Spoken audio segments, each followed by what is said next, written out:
Hallelujah, हालेलुया, हालेलुया, हालेलुया, हालेलुया, हालेलुया, हालेलुया. हालेलुया. येशूला धन्यवाद. येशूला धन्यवाद. हालेलुया. हालेलुया.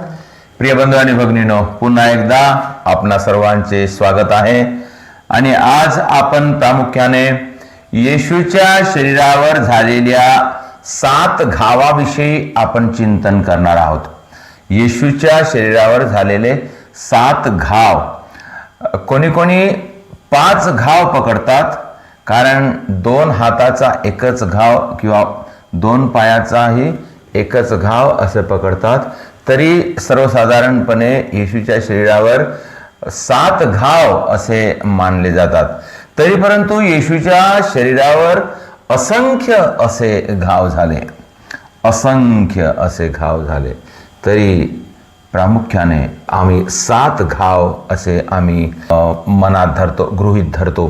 तर येशूच्या शरीरावर जे जे घाव झाले त्या सर्वातून रक्त निघालं. येशूचं रक्त वाहिल्या गेलं आणि त्या रक्ताने आमचे तारण झाले. प्रिय बंधू आणि भगिनींनो, आम्ही यशाच्या ग्रंथामध्ये अध्याय 53 ओवी 5 मध्ये आम्ही वाचतो, तो आमच्या अपराधामुळे घायाळ झाला. तो आमच्या अपराधामुळे घायाळ झाला. आमच्या दुष्कर्मामुळे तो ठेचल्या गेला.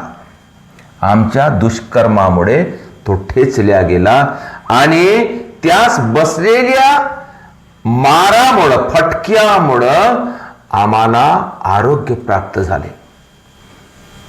आणि म्हणून खरोखर येशूचे रक्त हे आमच्यासाठी एक जीवनदायी रक्त आहे. पेत्राचे पहिले पत्र अध्याय 2 ओवी 24 मध्ये वाचतो, त्याला बसलेल्या माराने तुम्ही निरोगी झाला आहात. संत पौल म्हणतो, त्याला बसलेल्या माराने तुम्ही निरोगी झालेला आहात.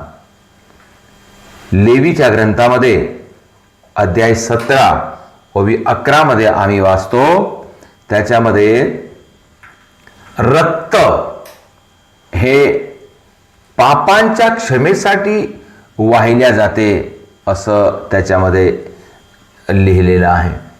रक्त जुन्या करारामध्ये जेव्हा बली चढवल्या जात होतं, म्हणजे रक्त वाहिल्या जात होतं. रक्त वाहने म्हणजे जीवनदान, जीवनदान देणे जीवनासाठी.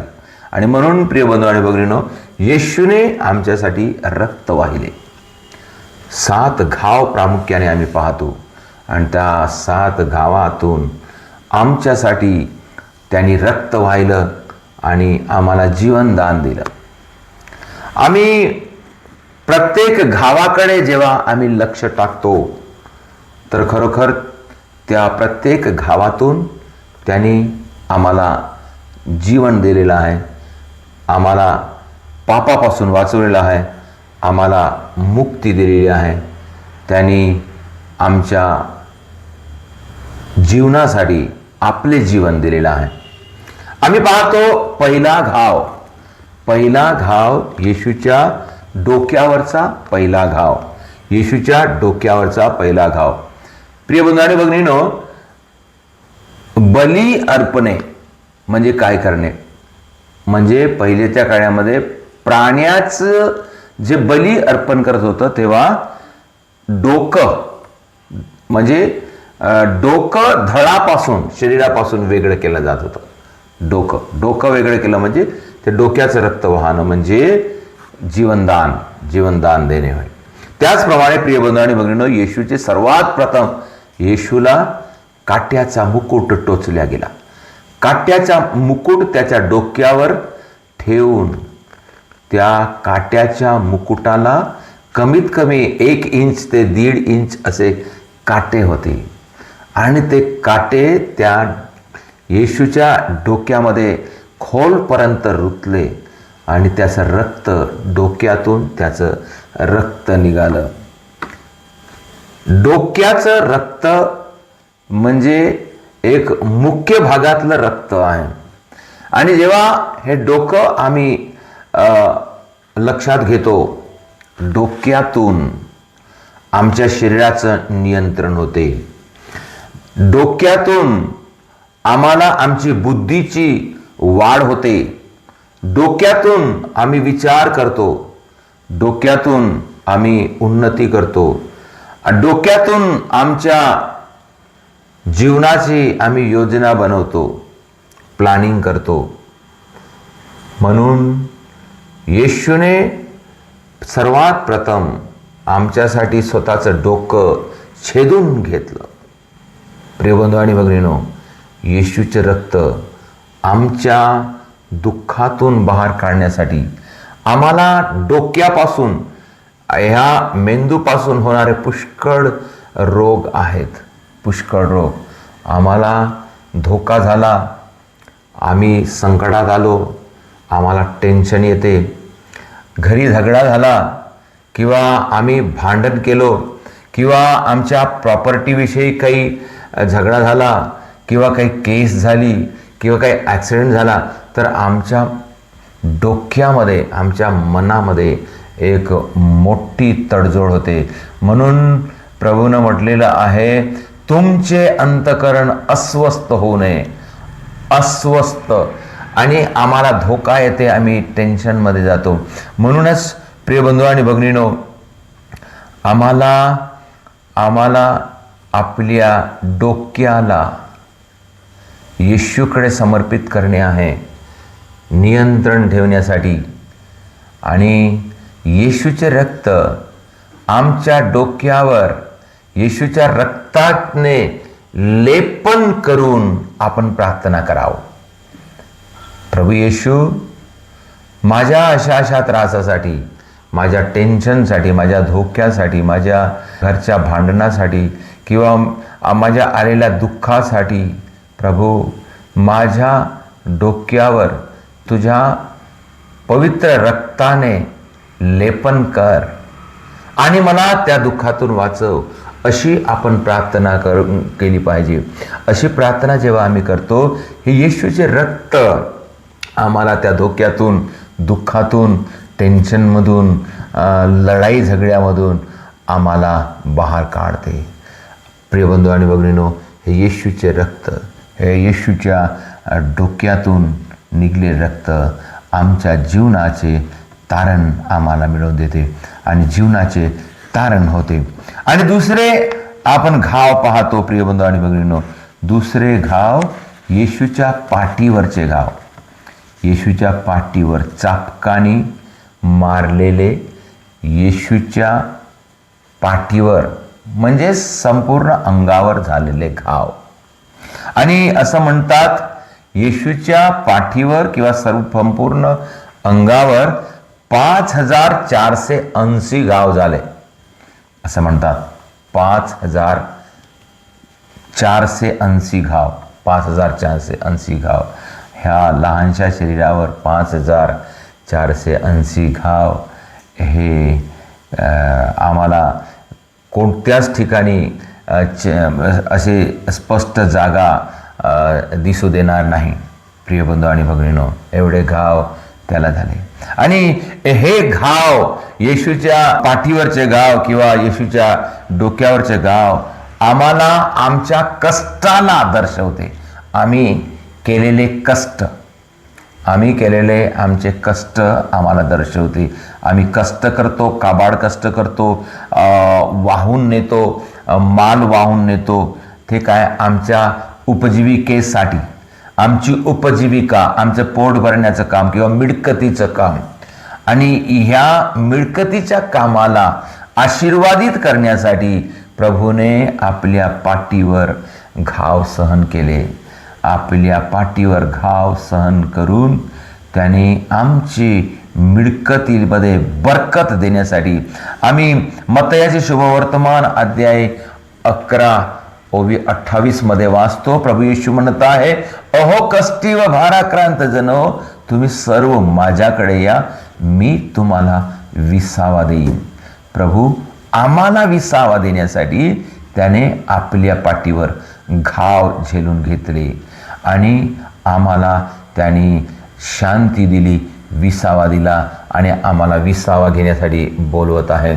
आणि म्हणून प्रिय बंधू आणि भगिनीनो, आमच्या कामामध्ये, आमच्या कामधंद्यामध्ये जेव्हा अडथळे आहेत किंवा रुकावटी आहेत किंवा प्रगती नाही, खुंटत आहेत किंवा त्रासामध्ये आहेत, अशा वेळेस आम्ही येशूच्या पाठीवरचे, येशूच्या घावातून निघणाऱ्या रक्ताने आम्ही त्याला लेपन करून आम्ही प्रार्थना करावं.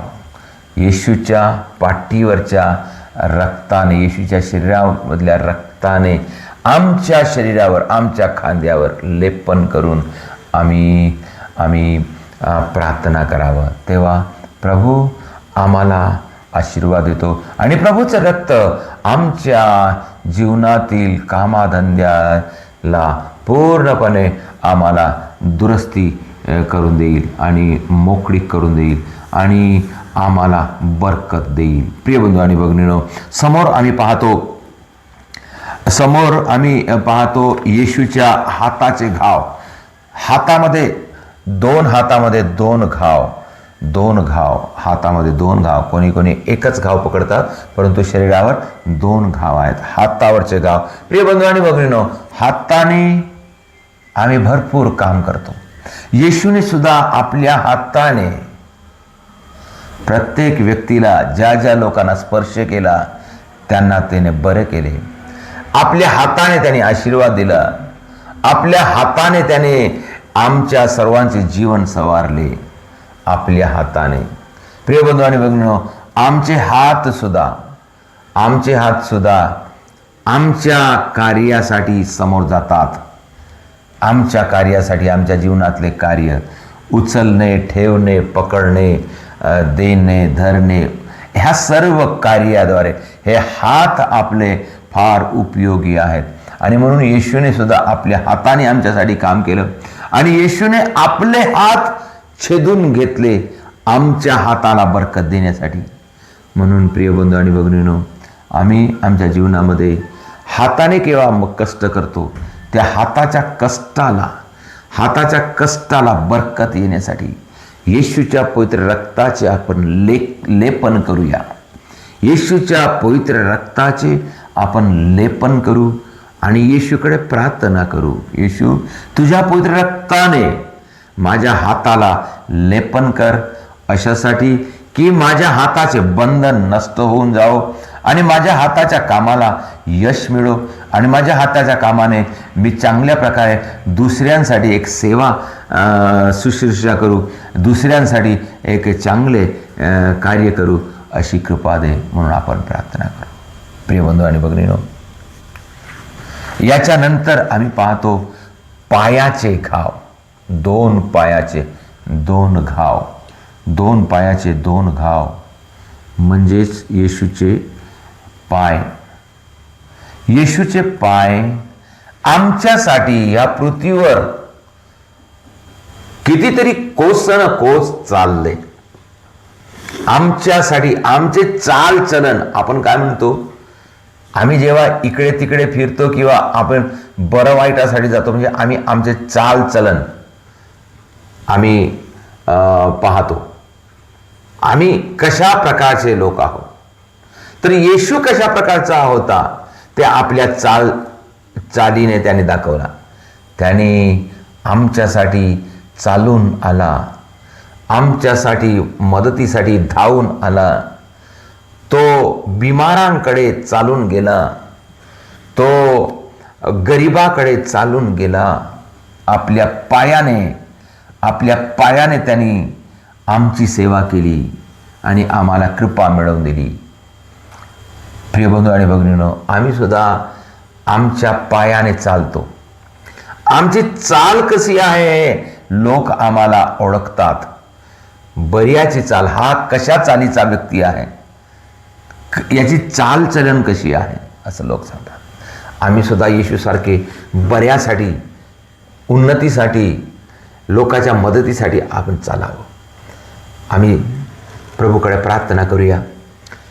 आमच्या पायाला चांगली वळण मिळण्यासाठी, आम्ही वाईटाकडे आमचे चालचलन न करण्यासाठी आणि आम्ही वाईटाच्या मार्गाने न जाण्यासाठी आमच्या पायाला आम्ही बंधन देण्यासाठी येशूच्या रक्ताने आपण लेपन करूया. येशूकडे प्रार्थना करू. येशू, आमचे चालचलन चांगले होण्यासाठी तुझ्या पवित्र रक्ताने माझ्या पायाला लेपन कर आणि मला सत्याच्या मार्गाने चालव. माझ्या पायाला तुझ्या नियंत्रणामध्ये ठेव.